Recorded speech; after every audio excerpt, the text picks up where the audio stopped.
মাসিমা, কাকিমা, জেঠিমা, পিসিমা, ঠাকুমা, দিদা, আপু, আপা, বৌদি, ভাবি, খালা সবাইকে না কয়েকটা কথা বলতে চাই।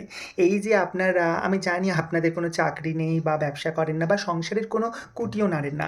আপনারা যে টই, টই করে বেড়ান পাড়ার ৪ রাস্তার মোড়ে, ৩ রাস্তার মোড়ে বা ৫ রাস্তার মোড়ে, ওই দীর্ঘদিন ধরে যে আপনারা করে আসছেন পরনিন্দা, পরচর্চা, এই পাশের বাড়ির ছেলেকে নিয়ে, পাশের বাড়ির মেয়েকে নিয়ে, মানে সেইটা যে বিনা পারিশ্রমিকে আপনারা এত যত্নবান হয়ে পরের সন্তানের দিকে আপনারা দৃষ্টি দিয়ে রাখেন, এর জন্য আপনাদের স্যালুট। মানে এই যে পরের বাড়ির ছেলে কীভাবে মেয়ে হয়ে গেল বা পরের বাড়ির মেয়েটা কীভাবে ছেলে হয়ে গেল বা পরের বাড়ির মেয়েটা দিনের পর দিন রাত্রিবেলায় অন্যদের সাথে বাইকে করে ফিরছে বা পরের বাড়ির ছেলেটা কতগুলো মেয়েকে নিয়ে ঘুরে দেখেছো বা এরকমও হয় পরের বাড়ির মেয়েটাকে দেখেছো কী নোংরা নোংরা ড্রেস পরে।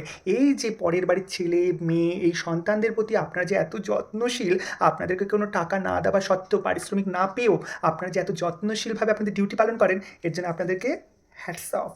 যাই হোক, তা বলছি কি, দেখবেন পরের বাড়ির সন্তানকে নিয়ে এত যত্ন করতে করতে নিজের সন্তানের প্রতি একটু খেয়ালটা রাখবেন, নইলে ভবিষ্যতে কিন্তু আপনারা দেখবেন আবার বৃদ্ধাশ্রমে গিয়ে ঠাঁই না হয়, তখন গিয়ে বলবেন মাথা ঠুকবেন আর বলবেন হায় হায় হায় আমাকে বৃদ্ধাশ্রমে পাঠিয়ে দিল, আমার ছেলে মেয়ে আমাকে দেখে না। কিন্তু যেই সময় ছেলে মেয়েকে আপনার দেখার কথা সেই সময় তাদের প্রতি যত্নশীল হননি, তাহলে এখন তারা কীভাবে যত্নশীল হবে? তো তাই বলছি কি, সময় থাকতে থাকতে আপনার নিজের সন্তানের প্রতি একটু যত্নশীল হন। অন্যের সন্তানকে দেখার জন্য তাদের বাড়ির লোক আছে, এত কেন বিনা পারিশ্রমিকে খাটবেন? আপনাদের শরীর খারাপ হয়ে গেলে যাই হোক নিজের সন্তানের প্রতি যত্নশীল হন, নইলে কিন্তু ভবিষ্যতে কিন্তু দুঃখ থাকবে জীবনে। বুঝতে পেরেছেন? পরের সন্তান কিন্তু মানুষ হয়ে যাবে আপনার এই যত্নের, আপনার এই পারিশ্রমিক না নিয়ে আপনি যে এত যত্নশীল আপনার হাতে পরের সন্তানকে মানুষ করছেন, কিন্তু নিজের সন্তানের দিকে তাকাচ্ছেন না, অমানুষ হয়ে যাচ্ছে। তখন কি করবেন?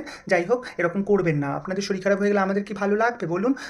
যাই হোক ৩ রাস্তার মোড়ে, ৪ রাস্তার মোড়ে, ৫ রাস্তার মোড়ে আপনারা যে দাঁড়াচ্ছেন, কুটকাচালি করছেন, এটার জন্য খুব ভালো লাগে যে সময়টা কেটে যায়। কাজ করেন না তো কী করবেন? কিন্তু কাজটা একটু নিজের বাড়ির সন্তানের প্রতি যত্নশীল হয়ে উঠুন, তাদেরকে মানুষ করুন। ভবিষ্যতে তো অমানুষ না হয়ে যায় অন্যের সন্তানকে দেখতে দেখতে।